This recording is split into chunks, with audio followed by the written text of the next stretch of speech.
സാനുമാഷിൻ്റെ കുട്ടിക്കാലത്ത് ചരിത്രപരമായ സാമൂഹ്യവും രാഷ്ട്രീയപരമായിട്ടുള്ള മാറ്റങ്ങൾ സംഭവിക്കുന്നത് എന്തൊക്കെയാണെന്ന് എൻ്റെ വീട്ടിൽ അവരഭിമാനിക്കുന്നത് ശ്രീനാരായണ ഗുരു 2 പ്രാവശ്യം വന്നിട്ടുണ്ട് എന്നതാണ്.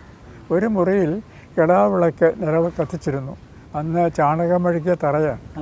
അവിടെ കത്തിച്ചിരുന്നു. ആരും അവിടെ പോകും തൊഴാൻ വേണ്ടിയാണ് പോകുന്നത്. അത് ആരെ എന്ന് ചോദിച്ചപ്പോൾ അമ്മയും അച്ഛനും പറഞ്ഞു തന്നു, ഇദ്ദേഹമാണ് ഒരു ഭൂമിയിൽ ഈശ്വരതുല്യനായി ജീവിച്ച ഒരാൾ എന്ന് അതെപ്പോഴും പറയുമായിരുന്നു. അവിടെ അദ്ദേഹം ഒരു അത്ഭുതം പറയുമായിരുന്നു. ഇദ്ദേഹം വന്നപ്പോൾ രോഗശമനത്തിനായിട്ട് ഒരുപാട് കൂടും, അനേകം പേര് കൂടും. അപ്പോൾ അദ്ദേഹം ഒരു ജാതി ഒരു മതം ഇതിലൊന്നും അർത്ഥമില്ലാന്നൊക്കെ മതം ജാതി എന്നൊക്കെ പറയുമ്പോൾ അദ്ദേഹത്തിൻ്റെ രോഗ നിവാരണത്തിനുള്ളതുകൊണ്ട് ഒറ്റമൂലി നല്ലത് അറിയാമായിരുന്നാണ് ഞാൻ മനസ്സിലാക്കുന്നത്.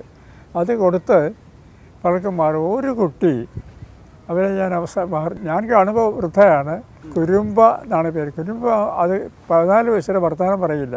അപ്പോൾ കൊണ്ടുവന്ന് ഇപ്പോൾ വർത്തമാനം പറയില്ല, സ്വാമി രക്ഷിക്കണമെന്ന് പറയും. അപ്പോൾ അടുത്ത് വരാൻ പറയും. അടുത്ത് ചെന്നു എന്താ പേര് എന്ന് ചോദിക്കും. കുരുമ്പ എന്ന് പറയും. നിങ്ങൾ വെറുതെ പറയുന്നില്ല, അവൾ വർത്തമാനം പറയുന്നുണ്ടല്ലോ, അതിന് ശേഷം വർത്തമാനം പറയാൻ തുടങ്ങി എന്നൊരു കഥയുണ്ട്. ഞാനെൻ്റെ ജീവിതത്തെ എഴുതിയിട്ടില്ല, എങ്കിലും അങ്ങനെ അവിടെ കഥയുണ്ട്. മാഷിൻ്റെ ജീവിതത്തിൽ ഗുരുവിന് വലിയൊരു സ്വാധീനം ഉണ്ടല്ലോ. ആ സ്വാധീനം എൻ്റെ പക്ഷെ അധികം ജന്മന എനിക്ക് കിട്ടിയ ഒരു മാനവിക ബോധമായിരിക്കും. മനുഷ്യരെ അപമാനിക്കരുത്, ഞാൻ എല്ലാവരെയും അങ്ങനെ